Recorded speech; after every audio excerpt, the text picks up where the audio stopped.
waxtaan ak waa Sénégal yëpp waxtaan ak sympathisants yi waaye waxtaan surtout aussi ak militants yi defe naa bi yàlla defee li muy def mooy jël lu toll ni Sénégal teg ko suñu loxo jaarale ko ci élection président Bassirou Diomaye Diakhar Faye en mars 2024 boobu léegi def na at ak genn wàll diggante bu président Diomaye Faye di jël pouvoir gannaaw prestation de serment ak tey jii def na 18 mois loolu mooy at ak genn wàll nag ci mandat boo xam ne juróomi at la bëri na lool waaye tuuti na lool lépp a ngi dépendre ci ban angle nga ko jàngate ci at ak genn wàll googu man Ousmane Sonko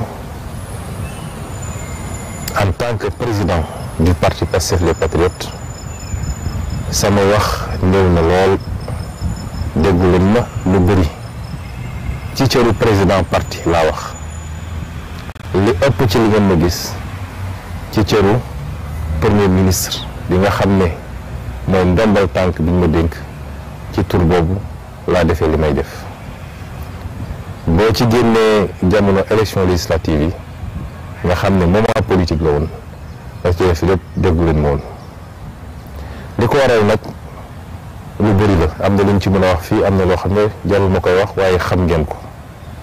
waaye li ci gën a gàtt mooy dañoo ñëw benn réew boo xam ne umpulatul benn sénégalais ci condition yi ñu ko donne ci jafe-jafe ci yàq gu xóot ci salfaañe xaalisu réew mi ci bor ba kenn xamul fu ñu ko dugal ak ci yeneen ak yeneen ma jàpp ni donte sax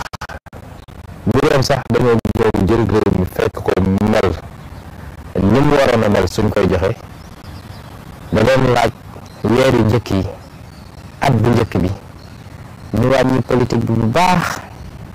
te jublu ci liggéey bi donte ñaari dafa ànd ndax action d'état ak action politique ñoo ànd rawatina nag bu dee yaa yor état mais ñu jàppoon ni baax na ñu sëgg ci loolu ñaareel bi mooy bañoon ñaari cër yooyu jaxasoo ci anam goo xam ne amaana sax mën na am lu mu gêné ci liggéey président de la république ñu jàppoon ni donc yu bëri mën nañ ko xaw a tënkandi sëgg ci liggéey boobu ñetteel bi nag mooy am jotu seetlu jotu natt lu mën a def xayma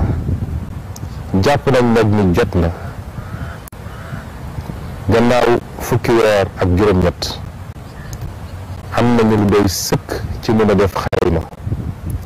am nañ lu doy sëkk pour mën a dellu si ci yéen waxtaan ak yéen xam nañ ni Sénégalais yi namm nañu suñu kàddu politique ñoo ngi ko doon xaar boobu ba léegi moo tax ñu jël ñu am yéene ñu incha allahu bu ñu fi yàlla bàyyee samedi 8 novembre 2025 fas yéene nañu amal ndaje bu mag a mag a mag a mag a mag ndaje boo xam ne tuddee ma ko méga meeting tuddee ma ko giga meeting waaye dama bëgg ñu def ko tera meeting mooy ku xool jaar-jaaru Pastef ak ni mu doxee progressivement ba yegg si fii dafa am ay rendez-vous yoo xam ne ça a été des rendez-vous marquants su dee ci wàllu daje ba ci njëkk mooy meeting place de l'Obélisque bi nga xam ne ci la ñu présenté woon suñu programme wala suñu livre vision solution pour le Sénégal ñaareel bi mooy meetingu Kër Massar bi ñu di tuddee le fameux meeting de Kër Massar nga xam ne fa la li gën a dëgër ci résistance bi fa lañ ko toggee ba mu andi ñu fii ñu nekk nii bii nag ñu dëgmal dafa war a nekk benn ci rendez-vous yooyu boo xam ne rendez-vous bu ni mel musta am Sénégal, aussi bien ci organisation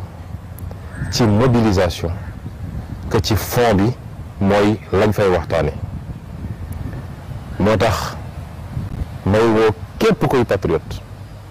képp kuy sympathisant nga mobiliser wu ci bés boobu.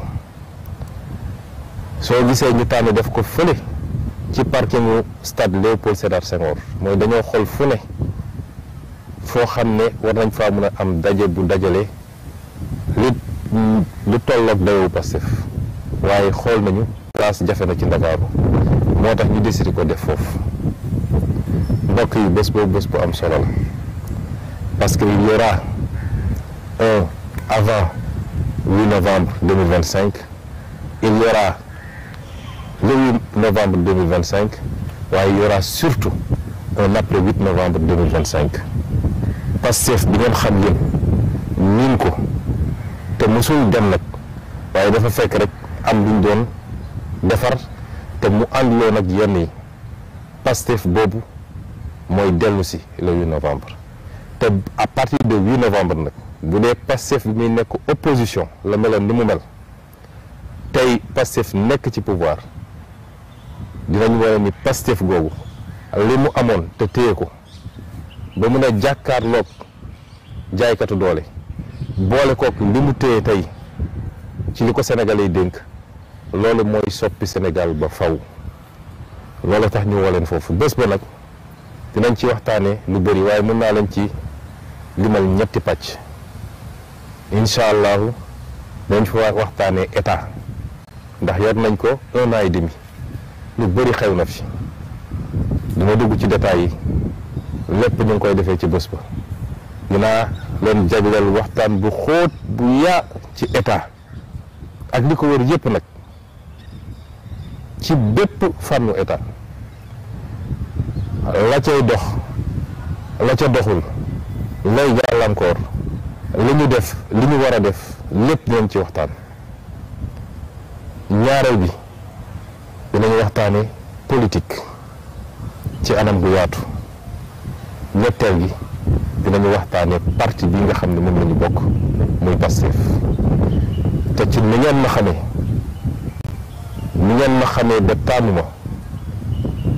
mooy waxtaan gi dina doon waxtaan goo xam ne dina lalu ci dëgg, dina lalu ci transparence,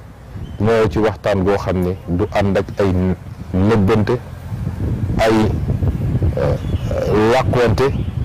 waaye dina doon waxtaan boo xam ne bu ñu fa jógee kenn ku ne di nga xam à quoi en tenir te gëm naa ni bu ñu fa jógee lépp